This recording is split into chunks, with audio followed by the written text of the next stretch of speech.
क्या आप सभी ने कभी ये गौर किया है कि जुमा की नमाज होती है, संडे का मास होता है, मगर हिंदुओं के पास क्या है? जुमा के दिन मुस्लिम लोग पूरे देश भर में मस्जिदों में जाकर नमाज पढ़ते हैं।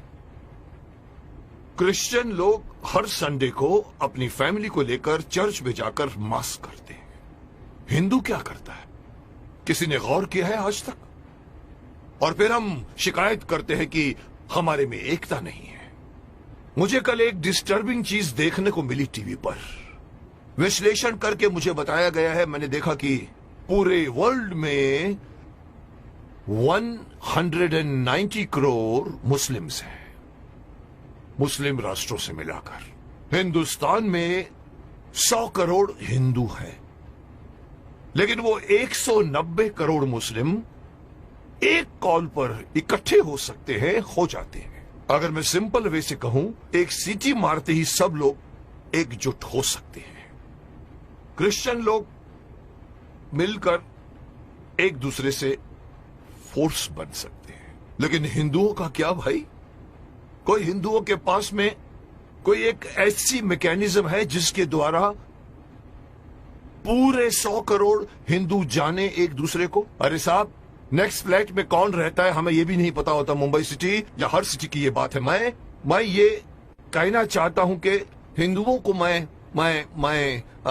अगेन मैं वही कहूंगा कि मैं कहना चाहता हूं कि मुझे पता नहीं कि मेरी बात में कितना वजन है, लेकिन मैं पूरे देश के धर्माचार्यों को, मैं देश के पूरे संत समाज के जो बड़े बड़े आसीन पदासीन है, मैं उनको कहना चाहूंगा, आह्वान कीजिए, आप एक दिन मुकर्रर कीजिए, एक दिन फिक्स कीजिए, हफ्ते में एक दिन आप अपना लीजिए। और अगर मुझसे पूछो तो वो मंगलवार आ सकता है, क्योंकि मंगलवार हनुमान का दिन है, हनुमान जी का दिन है।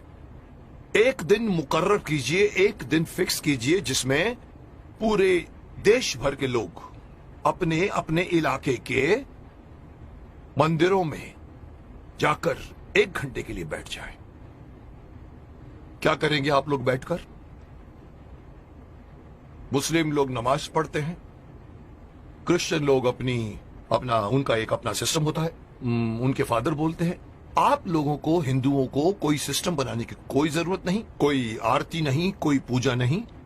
आप ओमकार नाथ का जाप कीजिए, ओम, 1 घंटे तक पूरा, जितने भी लोग, चाहे 50 हो, चाहे 100 हो, चाहे 200 हो, एक साथ मिलकर 1 घंटे तक आप ओंकार नाथ का जाप कीजिए। दूसरा ऑप्शन मैं दे रहा हूं, ओम नमः शिवाय, ओम नमः, इसका पाठ करिए आप 1 घंटे तक, या फिर गायत्री मंत्र का जाप कीजिए।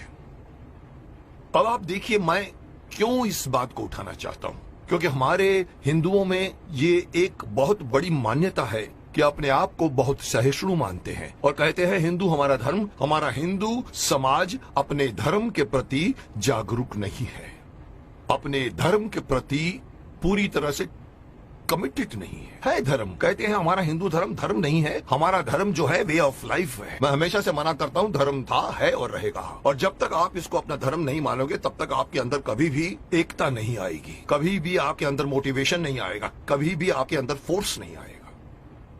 इसलिए मैं चाहता हूं कि ये सारे हमारे पूरे देश में, आप इमेजिन कीजिए कि एक साथ पूरे देश में आप एक टाइम फिक्स कीजिए। मेरे हिसाब से रात को 7 से 8 बजे का टाइम फिक्स कीजिए।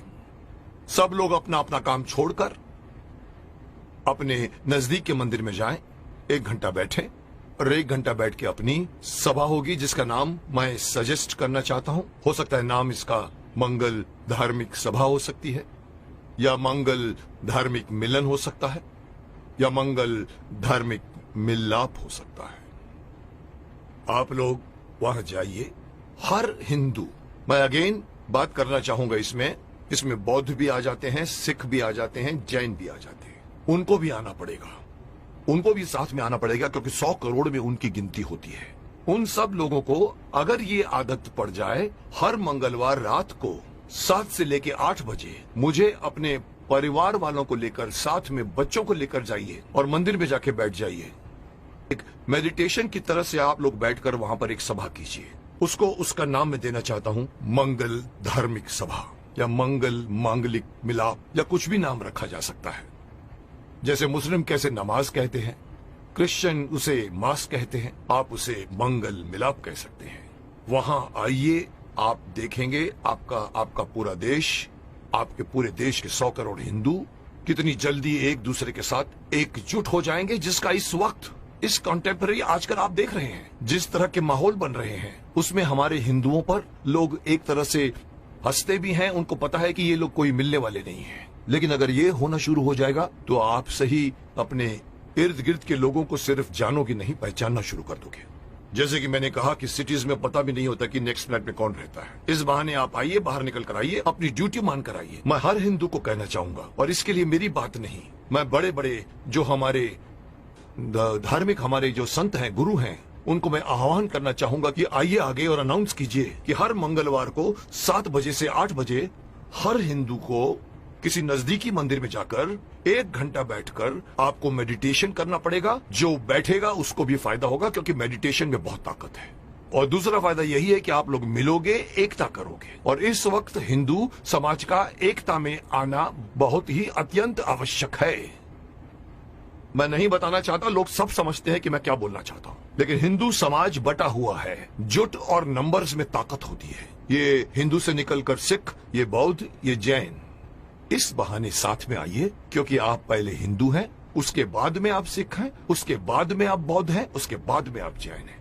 मेरी एक छोटी सी गुजारिश है कि मैं अपनी तरफ से सलाह देना चाहता हूं कि देश भर में कुछ ऐसा कानून बनाया जाए, ये कानून के दायरे में हो या पता नहीं धार्मिक दायरे में हो, लेकिन ये किया जाए।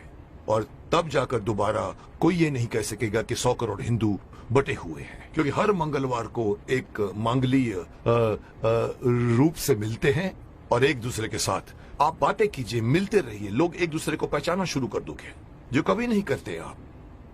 अंत में मैं हर हिंदू को इस बात से आगाह करना चाहूंगा कि अगर आप अपना फायदा चाहते हैं, अपने देश की भलाई चाहते हैं, अपने समाज की, अपने परिवार की भलाई चाहते हैं, तो एक होइए। और इससे आगे बढ़कर एक और बात कहना चाहूंगा कि धर्म को धर्म मानिए, यह मत कहिए कि वे ऑफ लाइफ है। और तीसरी बात, अपने बच्चों को अपने धर्म में इन्वॉल्व कीजिए। मैं अक्सर देखता हूं कि माँ बाप मंदिर में जा रहे होते हैं और छोटे बच्चे मम्मी से कहते हैं कि मम्मी मम्मी मम्मी मेरी सहेली मुझे खेलने के लिए बुला रही है, और माँ कहती जा। मत कीजिए। आप उस बच्चे का हाथ पकड़िए और बोलो चलो इस वक्त मंदिर जाना है। ये हर मुस्लिम करता है, ये हर क्रिश्चियन करता है, हिंदू क्यों नहीं करता? इसी का खामियाजा भुगत रहे हैं आप। बच्चों को बचपन से गीता पढ़ाइए, बच्चों को मंदिर लेकर जाइए। 1 घंटा या जब भी आप मंदिर में जाते हैं, विजिट करते हैं, बच्चों को साथ में लेकर जाइए, ताकि धीरे धीरे वो अपने देवी देवताओं को पहचानना शुरू करेंगे और एक हो जाएंगे।